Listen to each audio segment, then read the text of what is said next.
بسم اللہ الرحمن الرحیم۔ السلام علیکم ڈیئر اسٹوڈنٹس۔ اس سے پہلے ہم نے باب دوم سے ایمانیات اور عبادات کے دو موضوعات کا مطالعہ کیا تھا۔ آج ہم باب سوم، جو کہ رسول اکرم صلی اللہ علیہ وآلہ وسلم کی سیرت طیبہ کے موضوعات پر مشتمل ہے، اس کا مطالعہ کریں گے۔ ہمارے پیارے نبی حضرت محمد مصطفیٰ صلی اللہ علیہ وآلہ وسلم اللہ تبارک و تعالیٰ کے برگزیدہ بندے، نبی اور رسول ہیں۔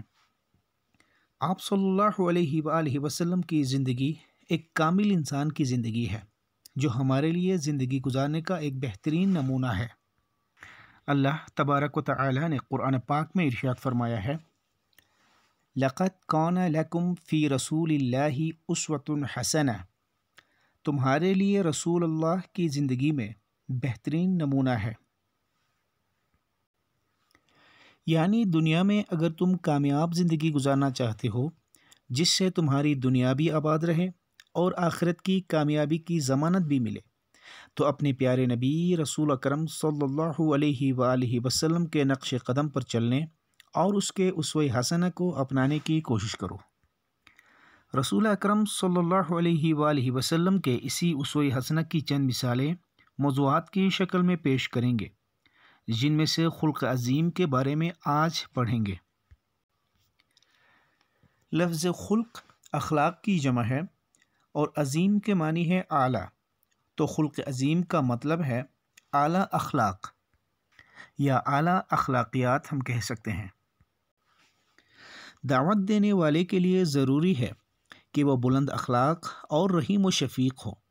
اس لیے اللہ تبارک و تعالیٰ نے حضرت محمد مصطفیٰ صلی اللہ علیہ وآلہ وسلم کو نہایت رحیم و شفیق بنایا، اور اس بات کی گواہی دی کہ آپ صلی اللہ علیہ وآلہ وسلم اخلاق کے اعلیٰ درجے پر فائز ہیں۔ اخلاقی لحاظ سے کوئی ایسی خوبی نہ تھی جو رسول اکرم صلی اللہ علیہ وآلہ وسلم میں موجود نہ ہو۔ اسی لیے اللہ تبارک و تعالیٰ نے قرآن پاک میں ارشاد فرمایا، وَمَا أَرْسَلْنَاكَ إِلَّا رَحْمَةً لِّلْعَالَمِينَ، اور اے پیغمبر، ہم نے آپ کو تمام جہانوں کے لیے رحمت بنا کر بھیجا ہے۔ سورۃ الانبیاء کی آیت نمبر 107۔ ڈیئر اسٹوڈنٹس، اسی لیے آج ہم رسول اکرم صلی اللہ علیہ وآلہ وسلم کی حیات طیبہ سے چند واقعات بیان کریں گے۔ آپ صلی اللہ علیہ وآلہ وسلم کی لاتعداد صفات میں سے ایک اہم صفت عفو و درگزر ہے، یعنی آپ صلی اللہ علیہ وآلہ وسلم لوگوں کو معاف فرماتے تھے۔ ایک دفعہ ایک آدمی نے رسول اللہ صلی اللہ علیہ وآلہ وسلم کو قتل کرنے کا ارادہ کیا، لیکن آپ صلی اللہ علیہ وآلہ وسلم سے مرعوب ہو کر تلوار اس کے ہاتھ سے گر پڑی۔ آپ صلی اللہ علیہ وآلہ وسلم نے وہ تلوار اٹھائی۔ اب آپ صلی اللہ علیہ وآلہ وسلم اسے قتل کر سکتے تھے، لیکن آپ صلی اللہ علیہ وسلم نے اسے معاف فرما دیا۔ رسول اللہ صلی اللہ علیہ وآلہ وسلم کے چچا حضرت حمزہ رضی اللہ کا قاتل، جس کا نام وحشی تھا، مسلمان ہو گیا۔ آپ صلی اللہ علیہ وآلہ وسلم نے اسے کوئی سزا نہ دی اور اسے صدق دل سے معاف کر دیا۔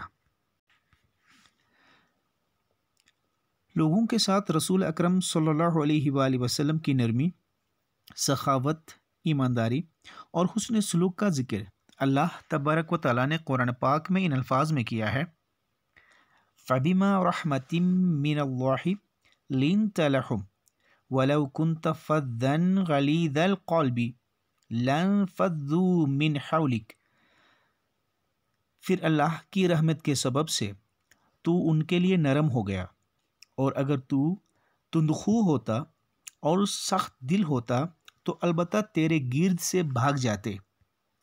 ایک اور مفسر نے اس آیت کا ترجمہ اس طرح سے کیا ہے، پس اللہ کی رحمت کے سبب سے تم ان کے لیے نرم دل ہوئے، اور اگر تم مزاج کے اکھڑا اور دل کے سخت ہوتے تو یہ لوگ تمہارے پاس سے منتشر ہو گئے ہوتے۔ رسول اللہ صلی اللہ علیہ وآلہ وسلم کسی سے بدلہ نہیں لیتے تھے۔ فتح مکہ کے موقع پر سب دشمن یہ سمجھ رہے تھے کہ آج ان کی خیر نہیں ہے، لیکن رسول اللہ صلی اللہ علیہ وآلہ وسلم نے اعلان فرمایا کہ جو اپنے گھر کا دروازہ بند کر لے یا ابو سفیان کے گھر یا بیت اللہ میں پناہ لے لے وہ امن میں ہوگا۔ فتح مکہ کے بعد آپ صلی اللہ علیہ وآلہ وسلم نے اعلان فرمایا کہ جاؤ تم سب آزاد ہو۔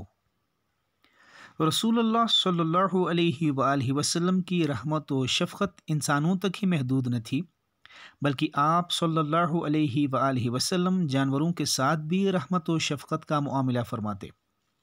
چنانچہ ایک صحابی نے جب کسی پرندے کے بچوں کو اٹھایا اور وہ شور مچانے لگا تو رسول اللہ صلی اللہ علیہ وآلہ وسلم نے پوچھا کہ کس نے اس پرندے کے بچوں کو اٹھا کر بے قرار کیا ہے؟ اس پر اس صحابی نے بچے لا کر ادھر رکھ دیے، جس کے بعد اس پرندے کو قرار آیا۔ ایک دفعہ ایک اونٹ والے کو اس کے اونٹ کے بارے میں نرمی کرنے، کافی خوراک دینے اور طاقت کے مطابق بار لادنے کا حکم دیا۔ رسول اللہ صلی اللہ علیہ وآلہ وسلم کا ارشاد ہے، تم زمین والوں پر رحم کرو، آسمان والا تم پر رحم فرمائے گا۔ رسول اکرم صلی اللہ علیہ وآلہ وسلم خاص طور پر بچوں سے بھی انتہائی شفقت کے ساتھ پیش آتے تھے۔ ایک بار رسول اللہ صلی اللہ علیہ وآلہ وسلم نے حضرت حسن رضی اللہ عنہ کا بوسہ لیا۔ ایک بدو اقرع بن حابس آپ صلی اللہ علیہ وآلہ وسلم کے پاس بیٹھا تھا، بولا میرے 10 بچے ہیں، میں نے کبھی ان میں سے کسی کو پیار نہیں کیا۔ رسول اللہ صلی اللہ علیہ وآلہ وسلم نے اس کی طرف دیکھ کر فرمایا، مَن لا یرحم لا یرحم، جو شخص رحم نہیں کرتا اس پر رحم نہیں کیا جاتا۔ اسی طرح ایک اور جگہ آپ صلی اللہ علیہ وآلہ وسلم کا ارشاد مبارک ہے، جو شخص ہمارے چھوٹوں پر رحم نہیں کرتا وہ ہم میں سے نہیں۔ اس لیکچر میں ہم نے حضرت محمد مصطفیٰ صلی اللہ علیہ وآلہ وسلم کی سیرت طیبہ سے خلق عظیم کا موضوع پڑھا، جس میں ہم نے قرآن پاک اور حدیث مبارکہ کی روشنی میں رسول اکرم صلی اللہ علیہ وآلہ وسلم کے حسن اخلاق کی چند مثالیں پیش کیں۔ اس کے بعد صبر و تحمل کا موضوع لے کر حاضر ہوں گے، تب تک کے لیے اللہ حافظ۔